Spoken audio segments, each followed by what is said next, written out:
रोज की तरह आज हम एक नए राज्य लेकर आज फिर उपस्थित हैं आप लोगों के सामने। कर्नाटक राज्य के बारे में आज हम आप लोगों के बारे में डिस्कस करेंगे। आइए देखते हैं कर्नाटक के बारे में। सबसे पहले शुरू करते हैं हम लोग गठन से। आइए गठन के बारे में बात करते हैं। कर्नाटक राज्य का गठन कब हुआ था? कर्नाटक राज्य का गठन 1 नवंबर 1956 में हुआ था। और यहाँ पे लोकसभा सीट कितनी है, राज्यसभा सीट कितनी है, आइए देखते हैं। लोकसभा सीट 28 है एंड राज्यसभा सीट 12 है और विधानसभा सीट कितनी है, 225 है। यहाँ पे वर्तमान मुख्यमंत्री कौन है जानते हैं? बसवराज बोम्मई मतलब वही जो बम्बई वाला है, बोम्मई नाम है उनका। गवर्नर थावरचंद गहलोत। यहाँ जाते हैं यहाँ की राजधानी के बारे में। राजधानी यहाँ की क्या है? बेंगलुरु। यहाँ की राजधानी क्या है? बेंगलुरु है। और यहाँ की भाषा के बारे में आ जाते हैं। भाषा यहाँ की क्या है? भाषा यहाँ की कन्नड़ है। और पशु क्या है? भारतीय हाथी। यहाँ की पशु जो है भारतीय हाथी है। और पक्षी क्या है? Indian roller. आ जाते हैं साक्षरता के बारे में। साक्षरता क्या है? साक्षरता यहाँ पे 75% पूरी टोटल साक्षरता है। उसमें से मेल साक्षर कितने हैं, फीमेल साक्षर कितने हैं? मेल साक्षर 82% एंड फीमेल साक्षर 68% है। अब आ जाते हैं लिंगा अनुपात के बारे में। लिंगा अनुपात कितना है यहाँ का? 973 मतलब 973। 1000 पुरुषों पे 973 महिलाएं हैं। अब आ जाते हैं वहाँ के लोक नृत्य के बारे में। लोक नृत्य जो ये लोक नृत्य है यक्षगान लोक नृत्य। यक्षगान लोक नृत्य जो है शास्त्रीय नृत्य है, ये ध्यान रखिएगा। यक्षगान लोक नृत्य जो है ये शास्त्रीय लोक नृत्य। और दूसरा लोक नृत्य क्या है? गुल्लू कुनीथा। दूसरा कौन सा लोक नृत्य है? गुल्लू कुनीथा। यह नृत्य जो आप लोग देख रहे हैं यह नृत्य यक्षगान नृत्य है, जो हम आप लोगों को बताए थे। उस नृत्य को हम आपको उसको दिखाकर उसके माध्यम से आप लोगों को अच्छी तरीके से याद हो जाए, इसलिए मैंने एक वीडियो लगाकर ये आप लोगों को अच्छे से याद कराने के लिए दिखा रहे हैं। इसको देख लीजिए, जिसकी वजह से आप लोगों को अच्छी तरह से ये यक्षगान नृत्य कैसे होता है याद।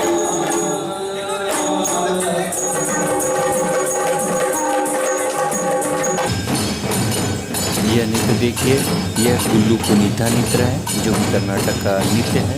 किस तरीके से किया जाता है ये देख लीजिए। ये याद करने के लिए हम आप लोगों को इस तरीके से दिखा रहे हैं। देख के ऐसे इस तरीके से इसको समझ।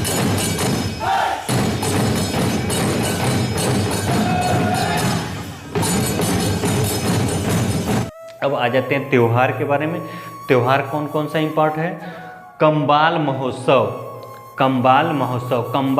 के बारे में बता दें आप लोग। कंबाल महोत्सव क्या होता है? इसमें भैंसे का दौड़ होता है। कंबाल महोत्सव में जो है भैंसे का दौड़ होता है। ये इंपॉर्टेंट क्वेश्चन है कि भैंसे का दौड़ कहाँ पे होता है, ये प्रश्न आता है। कभी कभी होता है कंबाल महोत्सव न पूछकर ये पूछ देता है भैंसे का दौड़ कहाँ पे होता है, तब आप लोग टिक मारेंगे कर्नाटक में। ठीक।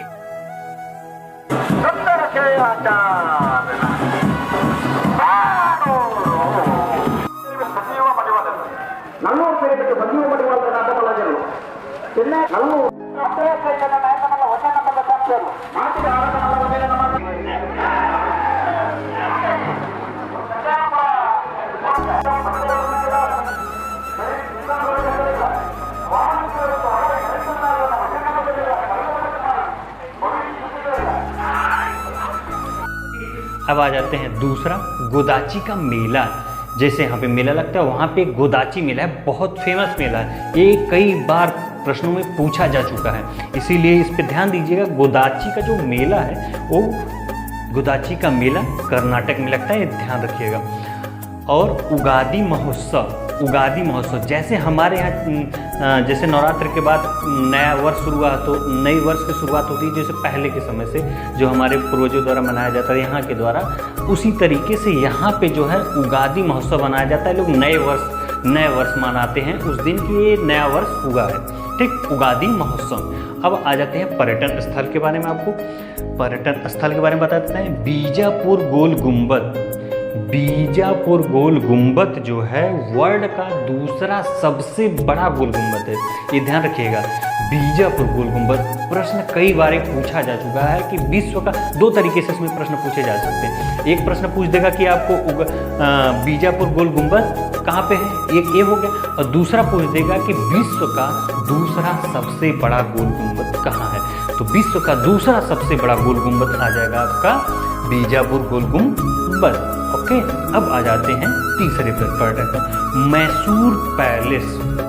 मैसूर पैलेस, ये प्रश्न आया हुआ है, मैसूर पैलेस और हम्पी। हम्पी अभी हाल फिलहाल में एक पेपर हुआ था, राजस्थान ऐसे करके कुछ, उसमें आया था हम्पी कहाँ पर है। एक प्रश्न आया था हम्पी कहाँ पर है। अभी मंदिर वाले में इसके बारे में बात करेंगे हम, हम्पी वाले में हम्पी कहाँ पे है ये भी ध्यान रखिएगा। हम्पी मोस्ट इंपॉर्टेंट, और मैसूर पैलेस, मैसूर पैलेस और हम्पी ये दोनों जो है पर्यटक स्थल है वहाँ के, जो कि बहुत अच्छे घूमने लायक जगह है, वहाँ पे जाके लोग घूम। यह जो आप लोग दृश्य देख रहे हैं यही बीजापुर का गोल गुंबज है, जो विश्व का दूसरा सबसे बड़ा गोल गुंबज है। इसको देख लीजिए अच्छे से, यही है, ध्यान से। यह देखिए, यह हम्पी का पर्यटक स्थल है जो कि बहुत फेमस है कर्नाटक का। ये वादियाँ, ये दृश्य जो कि मनमोहक दृश्य, जहाँ पे एक मंदिर भी है। उस मंदिर के बारे में हम आगे आप लोगों को बताएंगे। हरियाली चीज़ें, सब चीज़ हम्पी की चीज़ें हैं।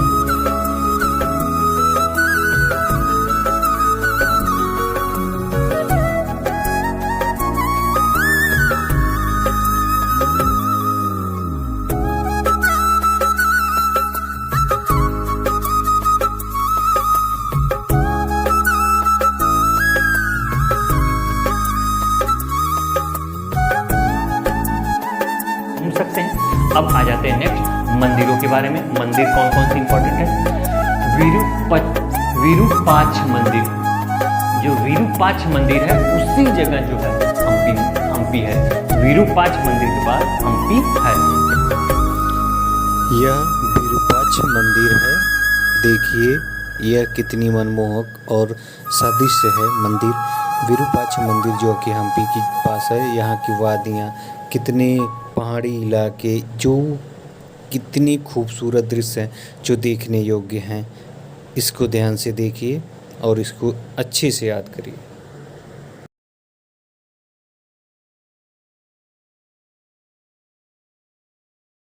तो ध्यान रखिएगा। दूसरा है महाबलेश्वर की मंदिर। महाबलेश्वर की मंदिर, महाबलेश्वर मंदिर है। यही दो मंदिरें इंपॉर्टेंट थी। वैसे मंदिरें तो कई सारी हैं, लेकिन जो ज़्यादा इंपॉर्टेंट थी मंदिरें, उस मंदिरों में विरूपाक्ष मंदिर और महाबलेश्वर मंदिर, इन्हीं दो मंदिरों के बारे में हमने आज डिस्कस किया है। अब आ जाते हैं नदी के बारे में। नदी कौन सी है? नदी तुंगभद्रा नदी और कावेरी और कृष्णा। नदियाँ कई सारी हैं, लेकिन जो मुख्य इंपॉर्टेंट एग्जाम के पर्पस से हैं, उन सब नदियों के बारे में हम सिर्फ बात कर रहे हैं। आज हम बात कर रहे हैं तुंगभद्रा, कावेरी और कृष्णा नदी के बारे में। और कावेरी से एक प्रश्न आया हुआ था अभी हाल फिलहाल के जो है एसएससी का पेपर था जो चल रहा था एमटीएस में। अभी हाल फिलहाल का प्रश्न है कि कावेरी की सहायक नदियों के बारे में बताइए। कावेरी की सहायक नदी है हेमवती और कमिनी। हेमवती और कमिनी दो नदी हैं जो कि कावेरी की सहायक नदियां हैं। अब आ जाते हैं सीमा के बारे में। सीमा के बारे में इसको देख लेंगे इस तरीके से, उधर साइड एक इधर साइड, एक देख लीजिए, एक इधर साइड और एक इधर साइड, तीन राज्य। अब आप लोगों को याद करना सबसे बड़ा कठिन होता है कि याद। अब एक तरफ देख लेते हैं समुद्री किनारा साइड कौन सा है। इधर वाला समुद्री किनारा आपका पड़ जाता है लगभग में गोवा की साइड वाला, बीच वाला कॉर्नर वाला, ठीक। और एक साइड इधर पड़ जाता है, एक साइड इधर पड़ जाता है, दो साइड में पड़ जाता है आपका कर्नाटक। तो कर्नाटक एक साइड में केरल, गोवा और महाराष्ट्र पड़ जाता है। गोवा के पास आप जानते हैं कि महाराष्ट्र है, और केरल, गोवा और महाराष्ट्र एक साइड हो गए, और दूसरा तेलंगाना, आंध्र और तमिलनाडु। मतलब तीन इधर से तीन इधर से, 6 राज्य इसको टच करते हैं सीमाएं। 6 राज्यों की सीमाएं इसको टच करती हैं। उसमें से 3 राज्य महाराष्ट्र, गोवा और केरल एक साइड है, और तेलंगाना, आंध्र प्रदेश और तमिलनाडु एक दूसरी साइड है। अब आ जाते हैं, जैसे सीमा में हो गया केटीएम और AKTAG, एटीएम और TAG, मतलब कर्नाटक, तमिलनाडु, महाराष्ट्र, तमिलनाडु, आंध्र प्रदेश और गुजरात, गोवा। अब आ जाते हैं नेक्स्ट पे आ जाते हैं उद्यान के बारे में, उद्यान क्या है? उद्यान में मुदुमलाई सबसे ज़्यादा इम्पोर्टेंट, मुदुमलाई उद्यान ने आता है सबसे ज़्यादा कि मुदुमलाई नेशनल पार्क कहाँ पे स्थित है। ये ध्यान दीजिएगा, मुदुमलाई नेशनल पार्क है। और दूसरा क्या है? कुद्रेमुख, मुदुमलाई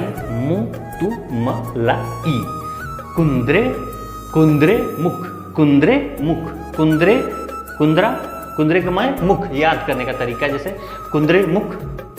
और आ जाते हैं बांदीपुर। उद्यान तो कई सारे थे, लेकिन जो एग्जाम में ज़्यादा पूछे गए हैं उन सब को देखते हुए 3 को निकाला मैंने, मुदुमलाई, कुद्रेमुख और बांदीपुर। ये तीनों के बारे में हमने बताया आपको। अब आ जाते हैं नेक्स्ट अभ्यारण्य। अभ्यारण्य क्या है? अभ्यारण्य के बारे में आ जाते हैं कवनी वन्य अभ्यारण्य और ब्रह्मगिरी वन्य अभ्यारण्य। 2 अभ्यारण्य हैं, कवनी अभ्यारण्य और ब्रह्मगिरी वन्य अभ्यारण्य। ठीक, ब्रह्मगिरी कवनी वन्य अभ्यारण्य, ये 2 अभ्यारण्य मोस्ट इंपॉर्टेंट हैं, इन्हीं 2 के बारे में याद रखिएगा आप लोग। अब आ जाते हैं तीसरे नंबर पे झील, बेलांदूर की झील, पंपा सरोवर झील, और तीसरी आ जाती है उलसुर झील और अयनकेरी झील और कुक्कर पढ़ते हैं इसे, कुक्कर हल्ली झील। पिछली बार अभी जो एनटीपीसी का एग्जाम हुआ था, ये प्रश्न आया हुआ है, एनटीपीसी में आया हुआ प्रश्न है, कुक्कर हल्ली झील कहाँ पे है? ये प्रश्न एनटीपीसी में आया हुआ है, कुक्कर हल्ली झील। अब जो एक बार आप फिर से देख लीजिए, बेलांदूर झील, पंपा सरोवर झील, उलसुर झील, अयनकेरी झील और कुक्कर हल्ली झील है। अब आ जाते हैं यहाँ के झरना के बारे में। झरना है इसमें से देखिए, आइए, मैंगोर झरना पहला है, मैंगोर झरना और दूसरा है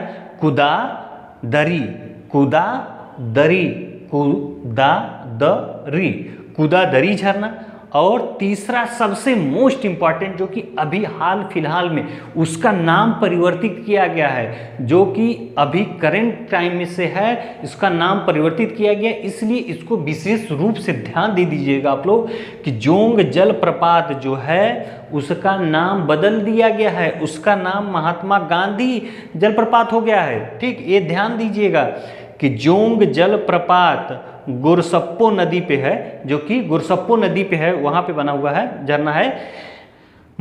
इसका नाम अब बदल दिया गया, अब इसका नाम क्या बन गया है? महात्मा गांधी जलप्रपात। अब आ जाते हैं खनिज के बारे में। खनिज में एक सबसे मोस्ट इंपॉर्टेंट टॉपिक क्या है? क्रोमाइड का सबसे बड़ा उत्पादन, क्रोमाइड का सबसे बड़ा उत्पादक है, क्रोमाइड जो होती है उसका सबसे बड़ा उत्पादक राज्य है। अब आ जाते हैं कोलार की खान भी यहीं पे है। और हाँ, अभी जो मूवी केजीएफ बनी थी, केजीएफ की एक खुदान है वहाँ पे, उसका नाम खुदान का जो है केजीएफ है, उसी खादान के नाम पे ही केजीएफ है, और जो उस खादान के नाम पे ये मूवी जो बनी है केजीएफ, उसी के नाम पे केजीएफ बनी है और उसी जगह बनी हुई है। देख लीजिए, कोलार खान केजीएफ जो बनी हुई है मूवी, वो वहीं पे कोलार की खान है, उसकी जगह है वो, और उसका नाम है, उस नाम पे जो है जो मूवी बनी है केजीएफ वही बनी है। और यहाँ पर एक चीज़ और ध्यान दीजिए, हीरा सबसे ज़्यादा पाया जाता है, हीरा सबसे ज़्यादा यहीं पे होता है, सबसे ज़्यादा हीरा यहीं पे सबसे ज़्यादा पाया जाता है। और हाँ, चंदन की लकड़ी भी यहाँ सबसे ज़्यादा पाई जाती है, चंदन की लकड़ी, हीरा, चंदन की लकड़ी और काफ़ी, इंडिया का कॉफ़ी, सबसे बहुमूल्य चीज़ें सारी तो यहीं पाई जाती हैं।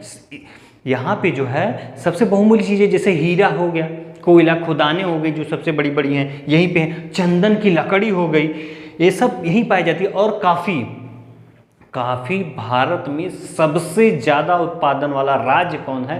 यही है, यही राज्य सबसे ज़्यादा उत्पादन करता है। और हाँ, ध्यान दीजिएगा, विश्व में भारत जो है कॉफ़ी उत्पादन में सेकेंड नंबर पे है और पहले नंबर पे कौन है? ब्राज़ील। पहले नंबर पे कौन है? ब्राज़ील। ये ध्यान रखिएगा, पहले नंबर पे कौन है? ब्राज़ील है। और हाँ, और इसको सिलिकॉन वैली बोला जाता है, इसको जो है सिलिकॉन वैली भी बोला जाता है, सिलिकॉन वैली भी बोला जाता है, ठीक है। और इसको बगीचों का शहर भी बोला जाता है, बगीचों का शहर भी बोला जाता है और महलों का भी शहर बोला जाता है। यहाँ पे महल बहुत खूबसूरत खूबसूरत बने हुए हैं, पहले के ज़माने के बने हुए हैं, तो इसीलिए इसको यहाँ को महलों का भी शहर बोला जाता है। इस राज्य को महलों का शहर भी बोला जाता है, बगीचों का शहर भी जाता है और सिलिकॉन वैली भी बोली जाती है। तो एक बार विशेष चीज़ें ये सब ध्यान दीजिएगा, ये छोटे छोटे पॉइंट है जो कि आप लोगों को एकदम याद करने योग्य हैं। अब आ जाते हैं लास्ट पे, अब लास्ट पे आ जाते हैं, सिलिकॉन वैली हो गया, बगीचों हो गया, महल हो गया।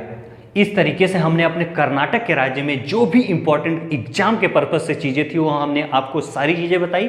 अब आप लोग स्क्रीनशॉट लेना चाहते हैं तो इस बोर्ड का पूरा स्क्रीनशॉट ले लीजिए, एक जगह रख लीजिएगा। और आप लोगों को हमारी वीडियो पसंद आई हो तो प्लीज़ लाइक कर दें, सब्सक्राइब कर दें और इसी तरह की वीडियो देखने के लिए हमारे प्रोत्साहित करने रहें, हमारे चैनल को लाइक और शेयर करके हमें झनाटेदार जो है प्रोत्साहन दें इसी तरीके का। धन्यवाद।